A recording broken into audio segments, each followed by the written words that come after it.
Well, today, a successful splashdown for NASA's Artemis 1 moon mission ship. As big a step as this is for us today in rolling out and starting the journey of Artemis 1 to the moon and beyond, we're really excited for this test program to get this vehicle flowing and to begin the next steps, which are to send humans back to the moon. Just now, Artemis 1 took an exciting winding path to the moon. It's all about smart planning and saving fuel. Even with a powerful rocket like the Space Launch System, this mission tested everything to make sure we're ready for longer stays on the moon. Tune in to see how fast pictures from the Orion Spacecraft will change the way we see the moon. The long way to the moon. The Artemis 1 mission set off for the moon from Earth, following a typical launch but taking an unexpected path once near the moon. Instead of a direct route, the Orion capsule followed a complex trajectory, speeding past the moon and then slowing down significantly before being slung back towards Earth in a slingshot maneuver. But what if this seemingly strange and complicated path was the key to something far more groundbreaking than we ever imagined? Stay tuned, because the true reason behind Artemis 1's extraordinary journey will change the way we think about space exploration forever. This unusual course was not only complex, but also lengthy. The entire journey took 26 days. In contrast, the historic Apollo 8 mission, which also traveled to the moon, only needed 6 days to complete a much simpler and more direct route. This naturally raises an important question. Why did Artemis 1, with all its advanced technology, take such a complicated and seemingly inefficient path to the moon? Traveling to the moon is no simple task. It might seem intuitive to think that because the moon is closer to Earth than Mars, getting there should be easier. But that's not the case. Reaching the moon actually requires a significant amount of energy, and even more energy is needed to land on its surface. Surprisingly, landing on the moon requires more energy than sending a spacecraft to Mars, even though Mars is much farther away. This is due to a number of factors, including the physics of orbital mechanics and the need to slow down the spacecraft once it reaches its destination. The primary objective of Artemis 1 was not to land on the moon, but to carry the Orion capsule around the moon and test all of its systems in preparation for future missions. This is quite different from the Apollo missions, where the main goal was to land astronauts on the lunar surface and then safely bring them back to Earth. Landing on the moon, especially with humans on board, demands an extraordinary amount of energy, which is why the Apollo missions use the incredibly powerful Saturn V rocket. However, the Artemis 1 mission was powered by an even more advanced rocket, the Space Launch System, or SLS. This rocket is more powerful than Saturn V, capable of producing more thrust and lifting heavier payloads. Given that SLS is such a powerful rocket, it begs the question, why did Artemis 1 need to follow such a long and complex route to the moon, when it had the technology to take a faster, more direct path? One might assume that with all the technological advancements since the Apollo era, a mission like Artemis 1 would be able to reach the moon in record time. Yet the mission planners chose a more roundabout path, carefully designed to test Orion's systems under a variety of conditions, while also conserving fuel and resources. The long journey and the gravity assist maneuvers allowed the spacecraft to experience different phases of space travel and helped engineers gather valuable data for future crewed missions. This approach reflects a new way of thinking about space exploration, one that prioritizes sustainability and long-term mission success over speed. But as complex as it was, this was all part of NASA's plan to ensure that Artemis 1 fulfilled its mission objectives as safely and efficiently as possible. Yet the question remains, why, with all this power and capability, did Artemis 1 need to take the long way to the moon? The answer lies in the mission's primary goal. Not to rush to the moon, but to prepare for the future of lunar exploration and beyond. Understanding the complex physics behind the Artemis 1 mission's path to the moon sheds light on why it took such an unconventional route. One key concept at the heart of this mission is something called delta V. In simple terms, delta V is a measure of how much a spacecraft needs to change its speed in order to complete its journey. Every rocket, no matter how advanced its design, needs a specific amount of delta V to reach the moon. The real challenge, though, lies in how much energy it takes to achieve that delta V. To put it simply, space missions like Artemis 1 or Apollo aren't just about getting from point A to point B. They are about carefully managing the speed and direction of the spacecraft at various stages of the journey. Speed changes don't come for free. They require fuel, and fuel adds weight. If a rocket is heavier or its engines aren't operating at maximum efficiency, it will need even more energy to achieve the required delta V. This balancing act between fuel, weight, and efficiency is one of the central challenges in any space mission, including Artemis 1. When looking at past missions like Apollo, we see how these principles apply. The Apollo missions also had to manage delta V very carefully to make sure they could get to the moon, enter orbit, and return to Earth safely. In fact, each part of an Apollo mission required a specific amount of delta V to perform its task, whether it was leaving Earth's orbit or slowing down to enter lunar orbit. But achieving these speed changes wasn't easy. Every time the spacecraft needed to change speed, it had to burn fuel, and that's where the weight of the spacecraft became a critical factor.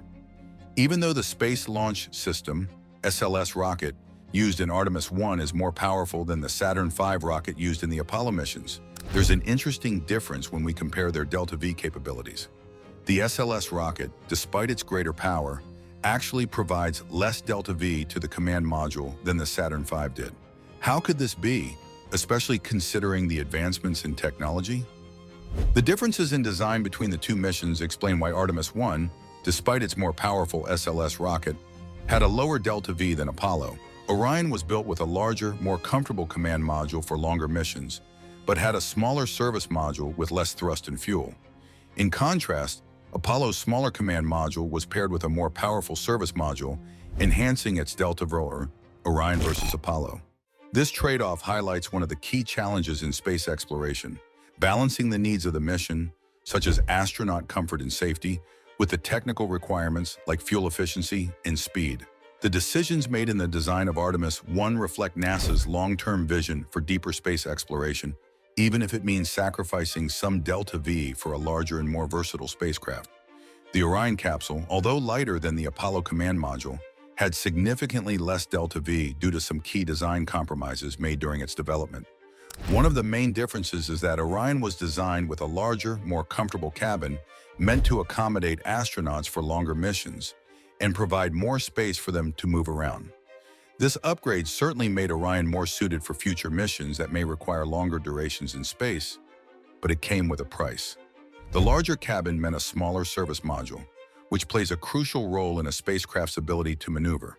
A smaller service module has less fuel and provides less thrust, and as a result, Orion could not generate as much delta V compared to the Apollo spacecraft.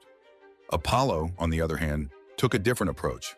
While the Apollo command module was smaller and not as comfortable for its astronauts, the trade-off was a much more powerful service module.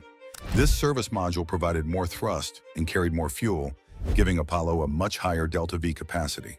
This extra delta V was crucial for the Apollo missions, as it allowed the spacecraft to perform the complex maneuvers needed to not only reach the moon, but also enter lunar orbit and return to Earth. The impact of this decision was significant. Orion's reduced delta V not only meant it had less maneuverability, but it also limited its life support systems. With a smaller service module and less room for fuel, Orion's life support systems could only support astronauts for up to 14 days. This might seem like enough time, but it's a major constraint when planning for extended lunar missions or deep space exploration. In contrast, Apollo was designed for shorter, more intense missions, allowing for a more powerful service module, since the astronauts were only in space for a brief period. These limitations had a direct effect on how both missions approached the journey to the moon. The Apollo missions, bound by the smaller size and lower endurance of their command module, had no choice but to take the quickest route possible. Time was of the essence, not only because of the mission's goals, but also due to the limitations of the spacecraft's systems.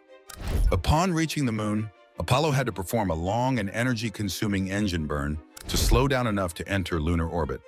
This burn used a lot of fuel, but it allowed Apollo to complete the trip to the moon in just 3 days, a necessity given its shorter mission duration and limited life support. In contrast, the Artemis 1 mission took a much slower and more calculated approach. The journey to the moon took 10 days instead of 3, largely because the Orion capsule lacked the delta V needed for a direct approach similar to Apollo. The reduced power and fuel capacity of the Orion service module meant that NASA had to carefully plan each phase of the mission to ensure that the spacecraft could reach its destination without running out of fuel or compromising the systems. This involved taking a more indirect path to the moon, one that would allow the spacecraft to conserve energy and take advantage of gravity assist to reach lunar orbit. This slower, more fuel-efficient approach required a great deal of precision and planning, but it also highlighted the differences in mission goals between Artemis 1 and the Apollo missions. While Apollo was all about speed and getting astronauts to the moon as quickly as possible, Artemis 1 was more focused on testing systems and preparing for future, longer missions. The trade-offs made in Orion's design reflect NASA's long-term vision for deeper space exploration, even if it meant taking a longer and more complex route to the moon during the Artemis 1 mission. The Orion capsule had a unique challenge during its mission. It needed to remain in the vicinity of the moon for an extended period. This requirement was crucial for testing the spacecraft's systems over a longer time frame, especially considering future missions where astronauts will need to stay in lunar orbit or even on the moon for much longer durations. To achieve this, NASA chose to place Orion in a distant retrograde orbit, which was a completely new type of orbit around the moon. Before this mission, no spacecraft had ever been placed in this particular orbit. The distant retrograde orbit is unique because it allows the spacecraft to circle the moon from a great distance while moving in the opposite direction of the moon's orbit around Earth. What makes this orbit so special is its efficiency. The spacecraft spends an equal amount of time near two important points in space, known as Lagrange points 1 and 2. These points are unique spots in space where the gravitational pull of the Earth and the moon balance out. This balance of forces helps keep the spacecraft stable in its orbit, reducing the need for frequent fuel-burning maneuvers to maintain its trajectory. Essentially, the spacecraft can stay on course with minimal fuel consumption, which is a huge advantage when trying to extend the mission's duration and conserve resources for other critical tasks. To enter this distant retrograde orbit, careful planning was required. The spacecraft had to align its path perfectly to intersect with the moon at just the right moment. Timing was everything. A well-executed engine burn was necessary at the precise point in the trajectory to slow the spacecraft down enough to be captured by the moon's gravity and enter the intended orbit. This required not just precision in navigation, but also an understanding of the complex interactions between the Earth, Moon, and spacecraft. To slow down and enter the distant retrograde orbit, Orion used a process called direct insertion. This is a technique that was also used during the Apollo missions, where the spacecraft performs an engine burn as it approaches the moon to slow down enough to be captured by its gravity. However, there were important differences between the approach used by Apollo and that of Artemis 1. While Apollo targeted a point 70,000 kilometers from the moon, Orion aimed closer to conserve fuel for a longer mission duration, navigating space. Instead of aiming for the same distant point, Orion set its sights on a much closer target, just 100 kilometers above the lunar surface. This closer approach not only allowed Orion to conserve fuel, but also enabled it to use a gravity assist from the moon itself to help slow down. A gravity assist maneuver uses the gravitational pull of a celestial body to change the speed or direction of a spacecraft. In this case, Orion approached the moon at a specific angle that allowed the moon's gravity to pull it closer, while also slowing down its speed. This maneuver was a highly fuel-efficient way to decelerate without using a significant amount of the spacecraft's fuel reserves. The gravity assist worked by taking advantage of the moon's movement. The moon orbits Earth in a counterclockwise direction, and by approaching the moon from the opposite direction, Orion was able to use the moon's gravitational force to not only pull the spacecraft closer, but also reduce its speed. This technique was essential for entering lunar orbit with the minimal fuel consumption that was required for a mission like Artemis 1, where conserving fuel for the return trip to Earth and other operations was crucial. This carefully calculated combination of direct insertion and gravity assist was a key part of the Artemis 1 mission's success. By carefully managing fuel and taking advantage of the moon's natural gravitational forces, NASA was able to achieve the goal of keeping Orion in lunar orbit for an extended period, providing valuable data and experience for future missions to the moon and beyond. While most people think gravity assists only speed things up, they can also be used to slow down if approached from the right angle. The moon moves around Earth in a counterclockwise direction, and if a spacecraft like Orion approaches from the opposite direction, The moon's gravity pulls it in and slows it down by working against its movement. But even with this clever gravity assist, Orion still needed to do more to enter lunar orbit. When Orion reached its closest point to the moon, it fired its engines to reduce speed even further. This allowed it to settle into an elliptical orbit, with its farthest point from the moon, called the apoapsis, set at 70,000 kilometers. Thanks to the gravity assist, Orion saved a lot of fuel. To get into the planned distant retrograde orbit, Orion had to perform one more engine burn. When it reached its apoapsis, the spacecraft fired its engines again to speed up and raise its closest point to the moon, called the periapsis, to 70,000 kilometers. This maneuver successfully placed Orion in the distant retrograde orbit, a path that took it farther into space than any Apollo mission.